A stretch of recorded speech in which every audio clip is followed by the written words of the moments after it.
Hello student, आपका हमारे इस क्लास 12 की इस क्लास में बहुत बहुत स्वागत है। उम्मीद करते हैं आप लोग अच्छे होंगे और अपने बोर्ड एग्जाम की तैयारी अच्छे से कर रहे होंगे।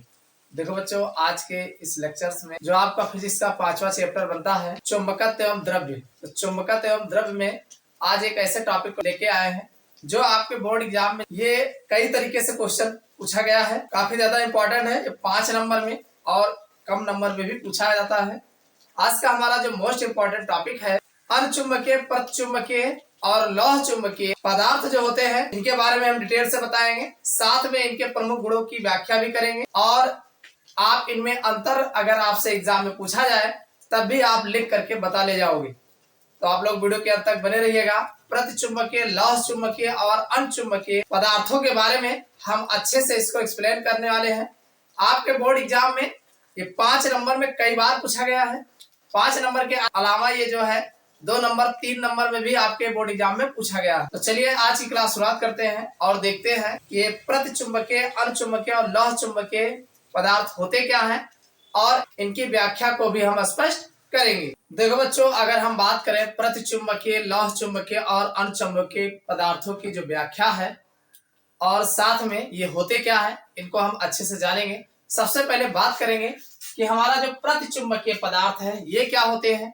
तो भाई, प्रतिचुंबकीय पदार्थ यानी ऐसा पदार्थ जो चुंबकीय क्षेत्र में रखे जाने पर वो प्रतिकर्षण बल का अनुभव करते हो, मतलब उस पर आकर्षण बल ना लगे, वो क्षेत्र की विपरीत दिशा में प्रतिकर्षित होते हो, तो उसे हम प्रतिचुंबकीय पदार्थ कहते हैं। बात समझ में आएगी? नाम ही क्या है, प्रतिचुंबकीय पदार्थ। तो ऐसा पदार्थ जो चुंबकीय क्षेत्र में रखे जाने पर वो क्षेत्र की विपरीत दिशा में प्रतिकर्षण बल का अनुभव करते हो, तो ऐसे पदार्थ को प्रतिचुंबकीय पदार्थ कहा जाता है। समझ में आ गया ना? बस वही लिखा है, कोई अलग से थोड़ी लिखा है।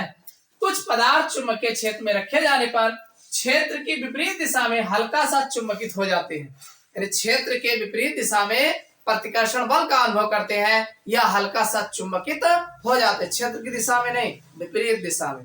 तो बात तो वही आई ना कि क्षेत्र की विपरीत दिशा में हल्का सा चुंबकित हो जाते हैं, इन्हें प्रतिचुंबकीय पदार्थ कहते हैं। याद हो जाएगा, कोई दिक्कत नहीं।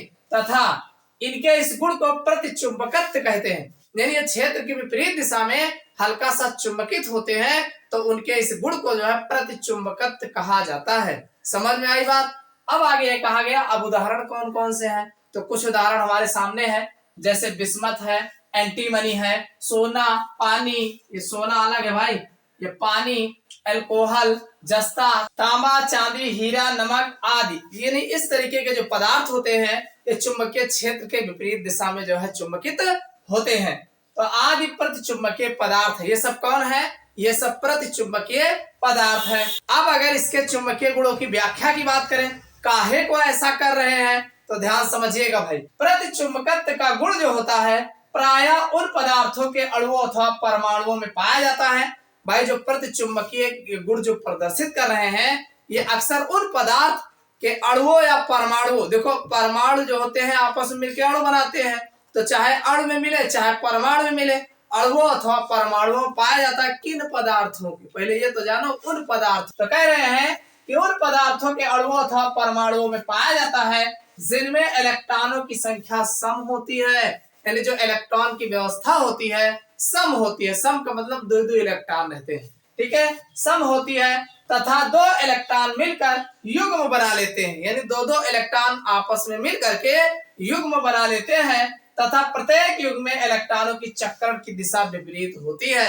जब इलेक्ट्रॉन युग्म बनते हैं तो उनके जो चक्रण की दिशा होती है ये विपरीत होती है, अतः चुंबकीय आघूर्ण का मान शून्य होता है। भाई, जितना क्लॉकवाइज रोटेशन में इलेक्ट्रॉन भरा गया है उतने विपरीत दिशा में भी इलेक्ट्रॉन भरा गया है, तो चुंबकीय आघूर्ण का मान शून्य हो जाएगा।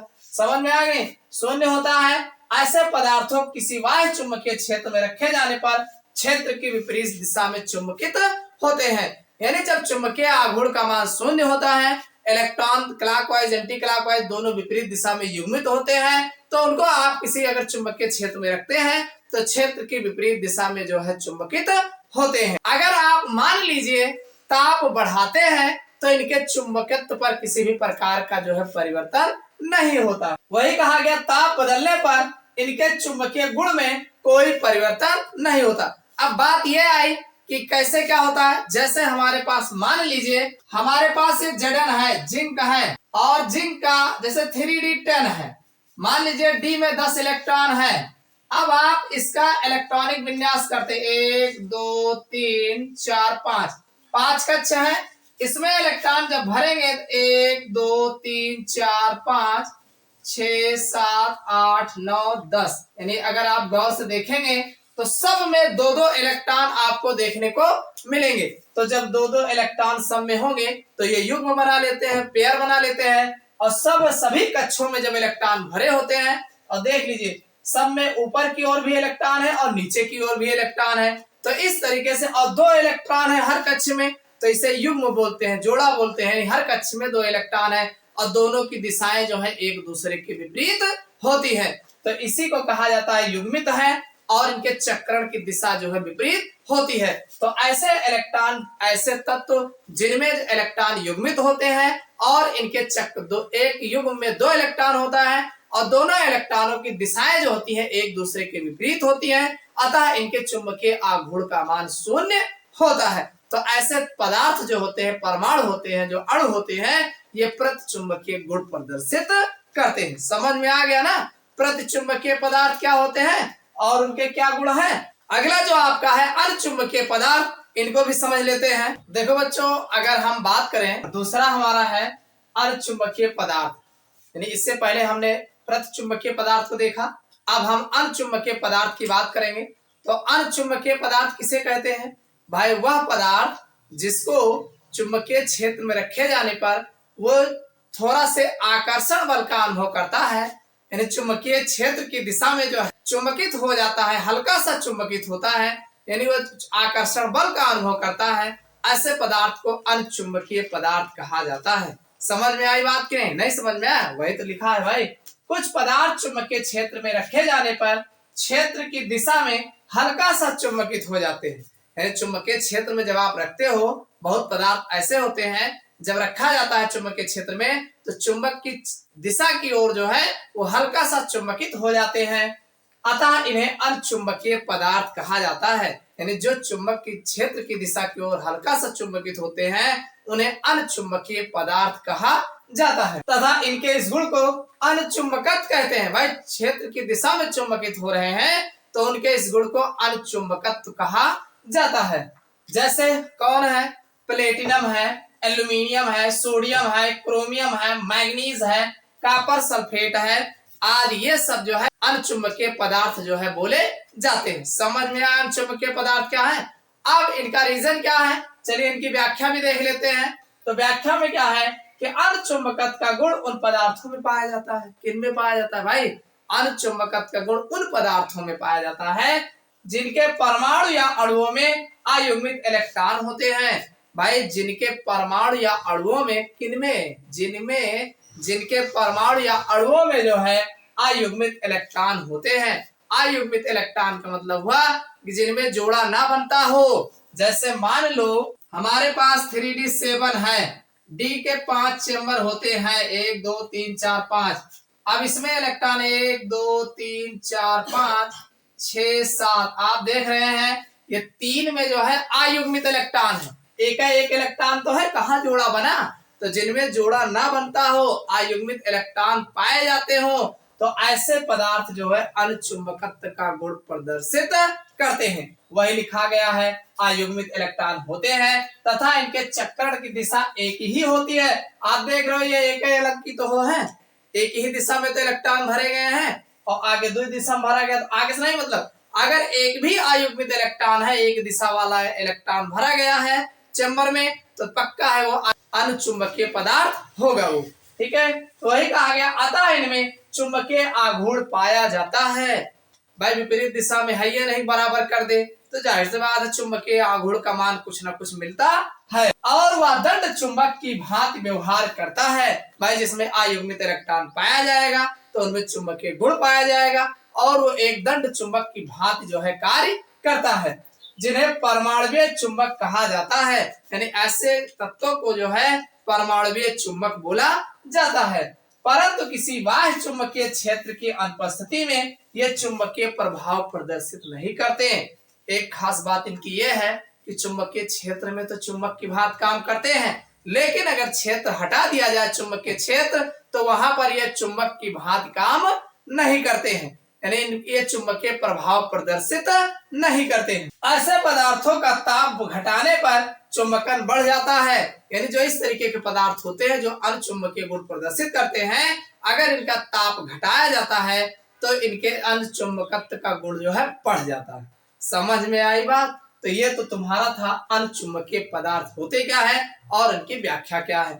अब चलिए लास्ट वाला जो बचा हुआ है लौह चुंबकीय पदार्थ, चलो इनको भी जान लेते हैं। देखो बच्चों, अगर हम बात करें लौह चुंबकीय पदार्थ की, अगला जो प्रकार है इसका कौन है? लौह चुंबकीय पदार्थ। देखो लौह चुंबकीय पदार्थ की अगर हम बात करें तो भाई कुछ पदार्थ ऐसे होते हैं जो चुंबकीय क्षेत्र में रखा जाता है तो प्रबल रूप से चुंबकित हो जाते हैं। क्या हो जाते हैं? प्रबल रूप से चुंबकित हो जाते हैं, और जो चुंबकीय क्षेत्र में रखे जाने पर प्रबल रूप से चुंबकित होते हैं उन्हें लौह चुंबकीय पदार्थ कहा जाता है। समझ में आई बात? वही लिखा गया है कि कुछ पदार्थ चुंबकीय क्षेत्र में रखे जाने पर क्षेत्र की दिशा में प्रबल रूप से चुंबकित हो जाते हैं, अतः इन्हें लौह चुंबकीय पदार्थ कहा जाता है। अब जैसे कौन कौन है? तो जैसे लोहा है, कोबाल्ट, अरे लौह है तो लोहा तो हो गए हो, कोबाल्ट है, निकिल है तथा मैग्नेटाइट है, ये सब लौह चुंबकीय पदार्थ की श्रेणी में आते हैं। और भी हैं तो यही तीन नहीं है। अब लौह चुंबकीय पदार्थ की जो व्याख्या है वो डोमेन सिद्धांत के आधार पर किया है, इसी में डोमेन सिद्धांत भी लगाया गया है। अब डोमेन सिद्धांत क्या है चलिए देखते हैं। भाई अनचुंबकत्व तथा लौह चुंबकत्व में सिर्फ तीव्रता का अंतर होता है। आपने इससे पहले अनचुंबकत्व के बारे में जाना है, तो जो अनचुंबकीय पदार्थ होते हैं चुंबकीय क्षेत्र में रखे जाने में हल्का सा चुंबकित होते हैं, लेकिन लौह चुंबकीय प्रबलता रूप से चुंबकित होते हैं। तो दोनों के चुंबकीय चुंबकत्व में जो है आकर्षण बल में अंतर होता है, तो वही कहा गया है कि सिर्फ तीव्रता का अंतर होता है। तीव्रता माने कितनी तेजी से वो खींच रहे हैं, चुंबकित हो रहे हैं, बस उनकी तीव्रताओं का ही अंतर होता है।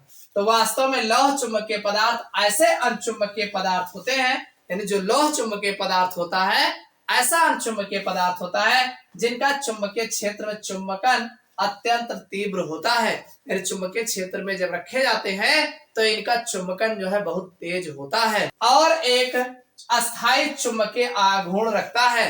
भाई चुंबकीय क्षेत्र तीव्र होगा तो इसका चुंबकीय आघूर्ण जो होगा वो भी अस्थायी होगा, मजबूत होगा। तो वही जो है इसका चुंबकीय आघूर्ण जो होता है एक अस्थायी होता है। और परंतु लौह चुंबकीय पदार्थों के परमाणुओं के, भाई एक बात ध्यान रखना, लौह चुंबकीय पदार्थ के परमाणु यानी जो लौह चुंबकीय पदार्थ होते हैं इनके जो परमाणु होते हैं, परमाणुओं के असंख्य अति सूक्ष्म आकार, यानी भाई इसमें असंख्य जो होते हैं, असंख्य मतलब बहुत संख्या होती है, सूक्ष्म होते हैं, आकार के होते हैं, तो वही कहा गया असंख्य अति सूक्ष्म आकार के प्रभावी क्षेत्र बन जाते हैं। यानी प्रभावी क्षेत्र यानी असंख्य सूक्ष्म आकार के उनमें जो है प्रभावी क्षेत्र जो है होते हैं जिन्हें डोमेन कहते हैं। यानी असंख्य सूक्ष्म आकार के जो प्रभावी क्षेत्र होते हैं यही क्षेत्र को जो है डोमेन कहा जाता है। क्या कहा जाता है? डोमेन कहा जाता है, या इसी को डोमेन कहा जाता है। समझ में आया कि नहीं? यानी इस प्रकार असंख्य अति सूक्ष्म प्रभावी क्षेत्र को ही डोमेन कहते हैं। समझ में आया? डोमेन बना ले। प्रत्येक डोमेन में 10⁻17 से 10⁻21 तक परमाणु होते हैं। यानी अगर हम डोमेन की बात करें तो हर एक डोमेन में जो है 10⁻17 से 10⁻21 तक परमाणु होते हैं। यानी ये सब छोटे छोटे परमाणु आपस में मिल करके प्रभावी क्षेत्र बना लेते हैं जिसे डोमेन कहते हैं। और एक डोमेन में जो है 10⁻17 से लेकर 10⁻21 तक के परमाणु जो है मिले हुए होते हैं। इस प्रकार चुंबकीय क्षेत्र की अनुपस्थिति में भी प्रत्येक डोमेन चुंबकीय संतृप्तता की स्थिति में होता है। यानी भाई जब डोमेन बना लेते हैं तो अगर चुंबकीय क्षेत्र ना भी रहे तब भी चुंबकत्व का जो है गुण जो है दिखाते रहते हैं। समझ में आ गए? अरे चुंबक के क्षेत्र में है तो चुंबकीय गुण दिखाते ही दिखाते हैं। अब डोमेन जब बना रहता है तो चुंबकीय क्षेत्र हटा लेने पर भी ये चुंबक की भांति जो है काम करते हैं, यानी आकर्षण बल का अनुभव कराते हैं। तो इसीलिए जो है कहा गया कि चुंबकीय संतृप्तता की स्थिति में होते हैं, परंतु परिणामी चुंबकीय आघूर्ण शून्य होता है। भाई डोमेन तो होता है यानी चुंबकीय क्षेत्र की दिशा में आकर्षित तो होते हैं, लेकिन क्षेत्र की अनुपस्थिति में चुंबकीय आघूर्ण इनका शून्य होता है। समझ में आई बात? तो ये तो बात हो गया पदार्थों के चुंबकीय प्रकृति के आधार पर जो है इनका वर्गीकरण, तो हमने आपको प्रतिचुंबकीय, अनुचुंबकीय और लौह चुंबकीय क्या होते हैं और इनके गुण क्या है, इनकी व्याख्या जो है हमने आपको करके बताया। उम्मीद करता हूँ सारी बातें समझ में आया होगा। ये वीडियो आपको कैसा लगा कमेंट करके जरूर बताइएगा, लाइक नहीं किया हो लाइक कर दीजिएगा। फिर मिलते हैं अगले क्लास में नए टॉपिक के साथ।